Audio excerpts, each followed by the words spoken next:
Hi, I'm retired Navy SEAL and Wounded Warrior Advocate Jason Redmond. Today, I want to talk to you about some comments President Trump made a couple of days ago at his press conference in Davos.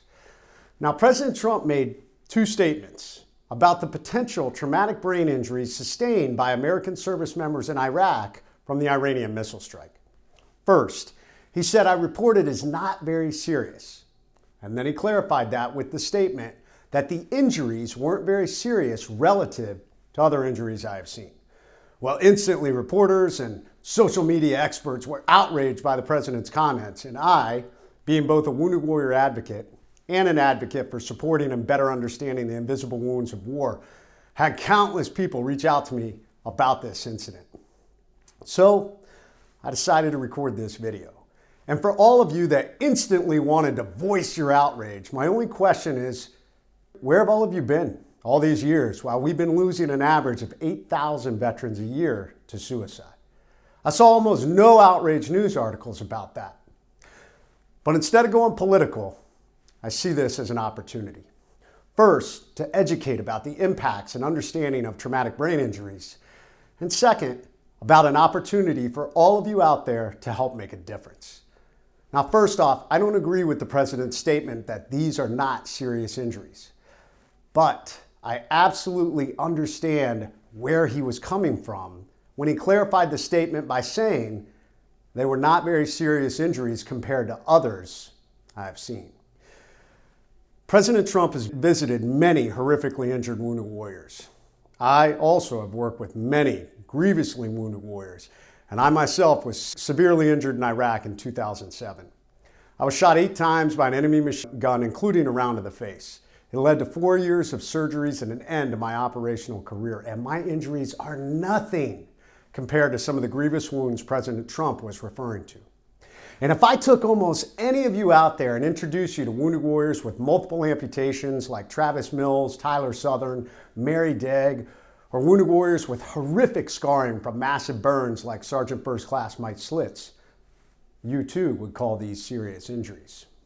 And as you met these grievously wounded warriors, who, by the way, are some of the most inspiring people you will ever meet, and I then introduced you side by side to Chief Dave Collins, Senior Chief Ron Condry, or Petty Officer Ryan Larkin, who all displayed almost no visible wounds.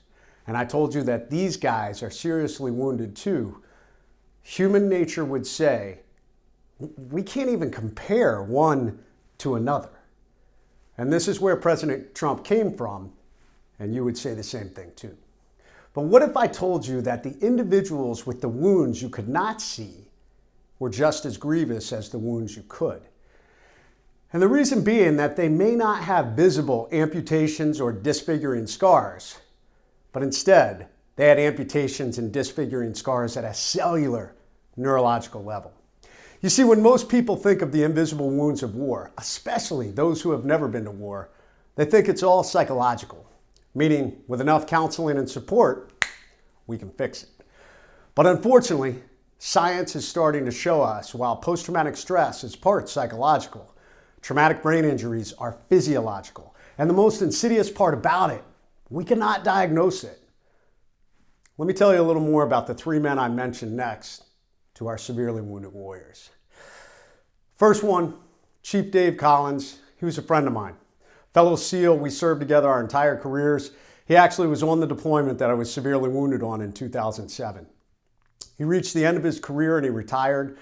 But as he got out, he was really struggling. He realized something was not quite right. He wasn't sleeping. He was having anxiety attacks. And finally, on March 12, 2014, he sent a text to his wife, his 2 young kids, and he said, "So sorry, babe. I love you all." And he promptly took his life. Well, let me tell you about Petty Officer Ryan Larkin. Petty Officer Larkin was a SEAL petty officer, sniper, medic, breacher, a stellar performer. And after his 3rd deployment, he came home and he said, "There's something wrong with me. I can't think straight." He started having behavior issues. The government tried to help him with the counseling that can fix it. And unfortunately, at one point they said, "Petty Officer Larkin, you're a problem child, and we're gonna release you from the Navy." On Sunday, April 23rd, 2017, Petty Officer Larkin took his life. And he left a note that said, "Please autopsy my brain. There is something wrong with me." Or let me tell you about Senior Chief Ron Condry. Ron was a friend of mine, and he was an amazing EOD warrior, served for 25 years, multiple combat deployments. He was a big sky god, meaning he loved to jump out of airplanes. He was part of the legendary Navy Leapfrogs jump team. He used to jump with our nonprofit. He would jump the American flag in. But after he retired, he was struggling, just like these other warriors. And he kept saying, "There's something wrong with me." He kept stumbling deeper and deeper into depression. On Sunday, September 2nd, 2018, he took his life. Now here's the thing. Every one of those warriors they autopsied, and they found something in common. They all had signs of massive traumatic brain injuries due to blast injuries sustained over their careers. So now we come full circle. Instead of outrage, I have provided you with education. And instead of an outpouring of social media and news negativity, I'm providing you with an opportunity. I support two amazing groups that are supporting our veterans suffering from post-traumatic stress and traumatic brain injuries. Make no mistake, these are very serious injuries. And the more we learn, the more we are making connections between the rising suicide epidemic in our combat veteran community and blast-related trauma. Make no mistake, our warriors came home from the battlefields of Iraq and Afghanistan only to step into a new war. It is the war to save their minds. There are two ways we can do this. One is through immediate support. Project Headstrong is a group that is providing immediate mental health services to any 9/11 combat veteran who requests it within 24 to 48 hours.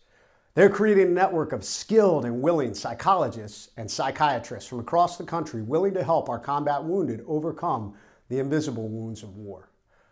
The second front of this war will be fought by research, and I'm supporting a group focused on traumatic brain injury research called the Concussion Legacy Foundation.